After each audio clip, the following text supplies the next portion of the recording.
Hello everyone, my name is Daniel and I'm just a casual racer, and today I want to jump in and drive the 1916 Indy Legends pack that we've developed over at Historic Sim Studios. I haven't really shown this off for a while, even though this pack has actually been released.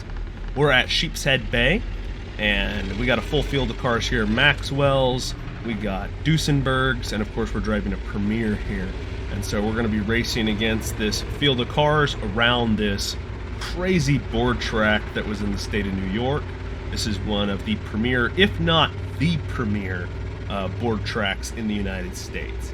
So definitely one of my favorites. It has a progressive banking, very steep at the top, very high speeds. Of course, you got the bumpiness of the board tracks. Although in 1916 they were in pretty good condition. Most of these tracks were about 2 to 3 years old. So fly down the back straightaway here. We're in 12th position. We had a pretty decent start, so we're in mid-pack. We're definitely going to have a challenge to keep up with some of the other 1916 cars out here, but the Premier is not necessarily the fastest on the boards, although it's not horribly off the pace. But this is the car that I've been driving in our 1916 Indy Legends League.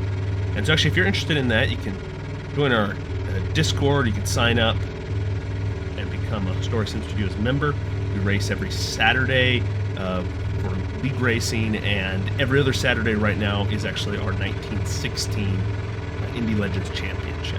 So I'm driving the Premier in that, so thought why not jump in and show this car off to you guys as well. I really enjoy this car. I think it's I don't know, it's hard to say which is your favorite, right? But this was one of the last car we added to the pack. We actually were only going to do 3 cars, and then we had some requests if we could do the Premier. And of course, it also looks a lot like the Peugeot, which in real life, the Premier was an actual knockoff of the Peugeot commissioned by Indianapolis Motor Speedway themselves, so that they could fill out the field a bit more, being that 1916 was in World War I was well underway. So they wanted to try to fill out the field, and didn't quite get to 33 cars, but it helped to add a bit more, I guess, interest to the field. And so definitely cool, because this kind of does a double purpose, even though obviously we can't do Peugeot because we don't have a license for it. But it allows us to have a car that looks essentially like a Peugeot, which is really, really cool. So we've included it, and being that it was the last 3D model we did, the quality of it, I think, is slightly higher, although it is still based generally off the same design as the others. All these cars, this pack is the original pack I wanted to develop. I actually, back when I was just doing this as a thing for my YouTube, there goes the Duesenberg. The line. The Duesenbergs, by the way, if you've downloaded this pack, it's $19.99, available on SimVendor. If you are interested in this pack, just to let you know, the Duesenberg is going to be getting a slight buff. A slight debuff based on some of the more recent performances. Although I may not get on with the car exactly that well, several others in our league are dominating. So there's probably going to be a slight weight increase to that car. I'm not hugely into BOP, but the difference in speed between that car right now and the rest of the league is unrealistic to real life. And that's one of the great things about being able to test with such a great group of guys in our league, is the fact that it provides such great data points for me to be able to make any revisions or updates or anything like that, whether it's an early access or post-release, such as with this pack. Now, see, we've caught up here. We're coming to the end of the 3rd lap here. I'm going to check behind us. Doesn't look like we got anything, nothing to our outside. All right. Oh, we got a car to their inside, though. Another Duesenberg passing. All right, so we got to get by these 2 cars here, maybe have a chance of getting into the top 10. All right, we got the Premier diving low. Maxwell's up high. Oh, don't come down on me, please. On these boards, a collision like that can end everything. I don't just mean the race. Oh my goodness, what are you doing? Dude, stay up there. Alright, he's diving to the inside. I'm going to get behind the Premier here. We can get a run in the slipstream. You go low. I got someone to my inside? No, I don't know that I can tell. Okay. I'm just going to stay here. Get a run in the slipstream off the main straightaway. Where's the back straight? I don't know, I've lost my train of thought. I'm so focused on the cars, you sometimes start the where you're at on the track starts to blur, because it's, with oval racing, especially on a speedway like this, it's more about your position with the other cars. My understanding, very similar with NASCAR, you know, in plate racing. Oh, so we made the pass. We're up into 11th. Not sure if we're going to catch the cars ahead. There is kind of a clump there. I think there's a few slower cars. The Duesenbergs are working their way past them. Would love a top 10 finish. IndyCar gave quite a few points down the field. It wasn't like early Grand Prix racing where only the top 6 got points. And the points varied a lot based on the mileage of the race. So if you went a longer... Oh, I see. Is that a wreck? Or maybe just people sliding a bit? Well, if they keep doing that, we might have a shot. 105 miles an hour down the straightaway here. I mean, this is a dream come true, right? As I was mentioning back when I was first doing my YouTube channel early years in 2020, well, even kind of prior to that, because technically I guess my YouTube channel started, what, late 2019? And back then is when I started thinking I should do something to sell alongside my channel. It'd be awesome to do board track pack, you know, early 1916 season really began to speak to me, and a nice crossover move there and get a run down the straightaway here. Come halfway through this race, moving back into 11th, but definitely got a lot of challengers around us, and this isn't a gimme for sure. And we have that front pack up ahead, half a race to catch them. Maybe we'll catch one, we'll see. But yeah, and so I was thinking about it, reached out to a few different studios. The prices to me seemed quite high, and I was like, I can do something myself. To be honest, oh my, the prices were quite fair. The only difference is I am happy I did this, right? Because it launched an entire business and career for myself. But costs they gave were quite fair for the amount of work I give. Although I will say at the end of the day with these, I do own the final product, whereas with the prices I was being quoted would have been a shared ownership rights. So worked out in the end. I learned a ton. But needless to say, this pack has been in development since late 2019 through the 2020s. And so definitely one that I've been working on for a long time, went on and off kind of the back burner based on other projects we're working on, getting the Patreon up and running with the various historic cars we have there. As we fly down the straightaway here, we're really in a battle here. This is Chevrolet, one of the Chevrolet brothers.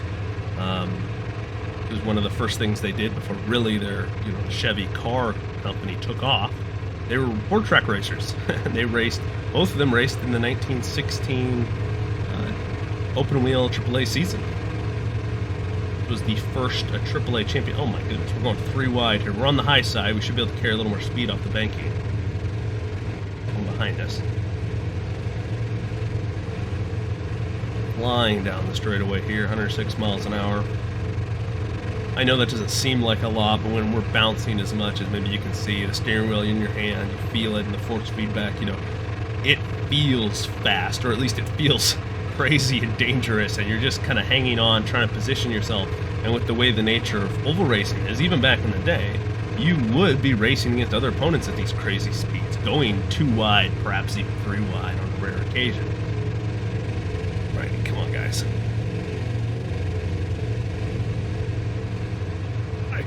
A little loose on a bump. Oh, hanging on. Whew, 3 laps, or yeah, 3 laps to go here. I think we're catching up to this front group. I've noticed they keep splitting and it's slowing them down. And this 3 wide is slowing us down. This isn't necessarily good for us, but we'll see.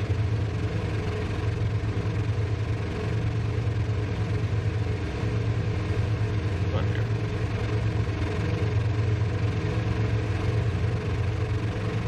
See them slowing down again. I'm just not sure we're going to catch this group soon enough. I mean, like I mentioned, I would love a 10th, but I mean, we got enough cars up here. If we could get in a slipstream, get a big tow, one of these straights, maybe on the last lap, we might be able to pick off a few cars. Oh, they're touching. That's going to slow them down for sure. Of course, inside. Come on, guys. Don't have to be like daredevils here.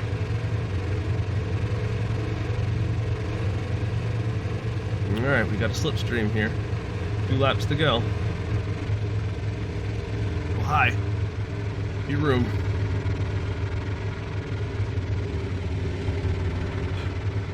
Teammate pulled out. Clear space. Led to 8th. Got a big run here. Around the outside.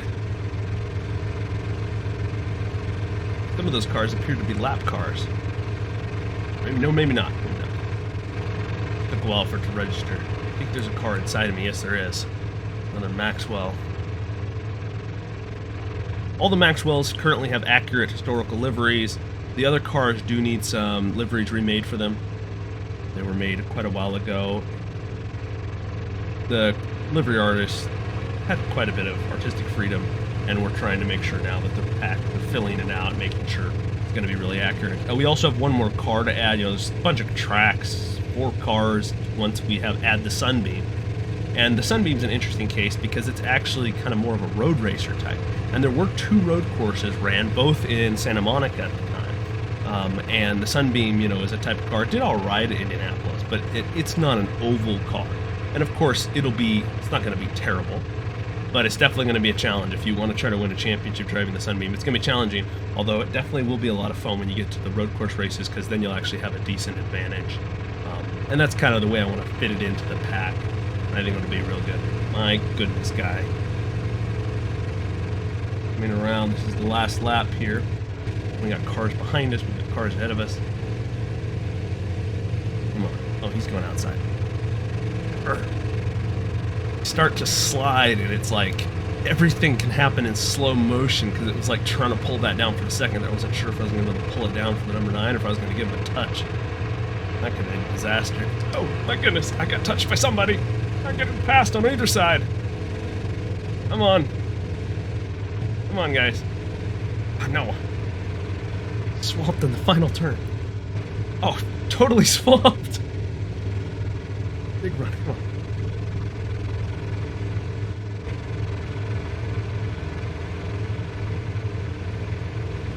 9th position. That was a lot of fun. Check out the 1916 Indy Legends pack that we've got available over at Historic Sim Studios. I've put years and thousands upon thousands of hours of time and effort into this, as well as a lot of the Historic Sim Studios team. Also, let me know if you'd like to see more. I'm definitely going to, show, not going to be something that, I do just show once. I definitely will be revisiting this pack. There's so much content to go through. But if you're really interested in seeing a lot more of this, perhaps I could, mix it every other day or so for the next week and really show everything that's in the pack to you guys. So comment down below. Hope you guys enjoyed this video. Most of all, though, I hope you all have a fantastic rest of your week.